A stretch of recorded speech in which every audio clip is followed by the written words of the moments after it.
Hi there. This is a little bit of assistance with this homework worksheet.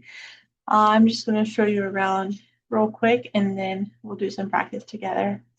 On this worksheet, there's 4 different lines of different DNA and RNA strands, and I'm just going to show you.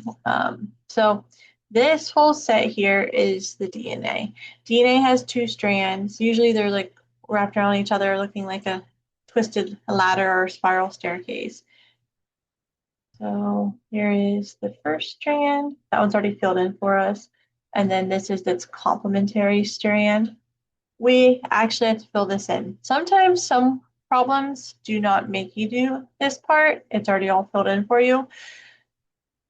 If they give you a DNA strand and they're both already filled in, that's great. Less for you to do. But you always want to use the lower or the bottom side of the strand when you're coding.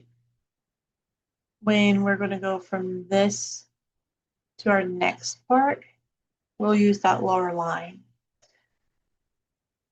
With DNA, the bases in DNA, you have A goes with T, adenine goes with thymine, and C goes with G, cytosine goes with guanine. The A, I always think of like an apple in a tree. And the C and G, I always think of that as a car is in the garage. Anytime the strand that we have says A, we will complement it with a T. Anytime it says T, we'll complement it with an A. G goes with C. T goes to A goes to T. G goes to C.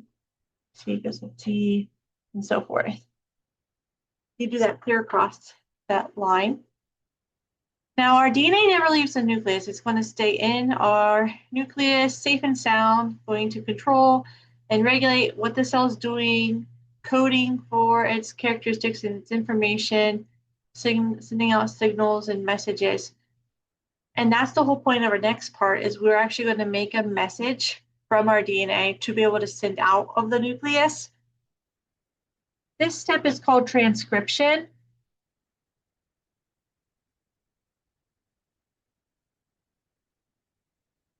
And we are making what's called a messenger RNA. The messenger RNA is single-stranded and it's really short compared to DNA. It has similar bases. There's only one that's different. And in a messenger RNA, we would have bases adenine, A, uracil, U, cytosine, C, and guanine, G. They think that uracil is a base that's in RNA because it has better integrity than thymine. So it's not going to be like easily altered. We will complement our bases in DNA to RNA. But this time around, instead of the apples being in the tree, if you have an A from your DNA, you would complement it with U in RNA. The apple would be rotting under the tree. Still the car in the garage. So we have T, it would go to A in RNA. A would go to U. C goes to G, C goes to G, A goes to U, T goes to A, and so forth. When we're reading DNA, RNA, even tRNA, we actually are going to read those in sets of 3 bases. So go ahead and highlight a couple of colors here. That is called, in DNA and in RNA, messenger RNA, we call it a codon, like it's the coded information. And then in transfer RNA, they call that the anticodon.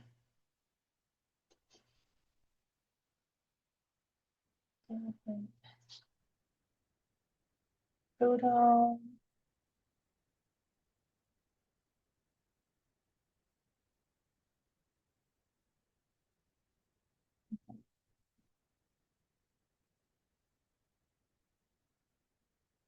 Our messenger RNA, and then down here, this is our transfer RNA.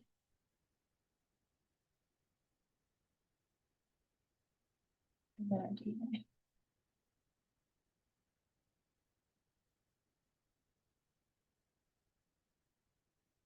From our chart, we'll use our messenger RNA strand, which is this row here. This is the message that we're taking out of the nucleus and we're sending it along its way. We're eventually wanting to find a ribosome. That's where the protein will be coded and produced.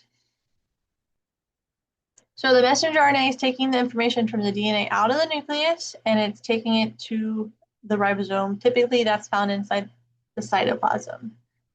We're going to take our bases and read them 3 at a time. When we're doing this chart, this circle chart, we would do big, medium, and then small. And you want them to kind of like connect. Sorry, my goodness is smearing. So we have A, U, G. A is our first one, so we start at the middle, kind of like a target, start in the middle. And then we have U and G. This would be methionine, so T. And the next one you have is GUA. GUA. That's coding for valine. So we just write VAL. For the amino acid line down here, this would eventually link together to make our protein. And we don't have to know a lot about the amino acid characteristics or anything. We're just writing down what we get to. You could even just write in this chart like V for valine or M for methionine. So you're probably thinking, okay, so what do I do with the tRNA? The tRNA is like a taxi. It's going to just help us get to the ribosome, and it's not actually coding. So we don't want to use it to code the chart or anything like that. You can think of taxi or travel. It's going to help this amino acid travel to the ribosome and drop the amino acid off, and then it leaves. So it's actually called transfer RNA, but I always like to think of like a taxi. Like that's how I get on my way, you know? So it is the opposite of messenger RNA. A would then be U, U would be A, G would be C. G would be C, U would go to A would go to U. The transfer RNA works inside the ribosome to drop off that amino acid, and there's like 3 different spots in the ribosome. First, it will come into the ribosome, then it drops the amino acid off, and then the transfer RNA will exit the ribosome. And it does that kind of like a little train station, essentially, or a taxi stop. And the RNAs all work together in the ribosome. So ribosomal RNA, rRNA, is actually inside of the ribosome, and it reads the messenger RNA. The messenger RNA, it takes the message from the DNA to the ribosome to actually code for the amino acid that we get off the chart. The transfer RNA brings the amino acid to the ribosome and drops it off to make the long amino acid chain, and therefore eventually making the protein. So I hope that helped a little bit for clarifying this worksheet for you. Let me know if you have any other questions, and I'm totally happy to help you. I hope you have a great night. Bye.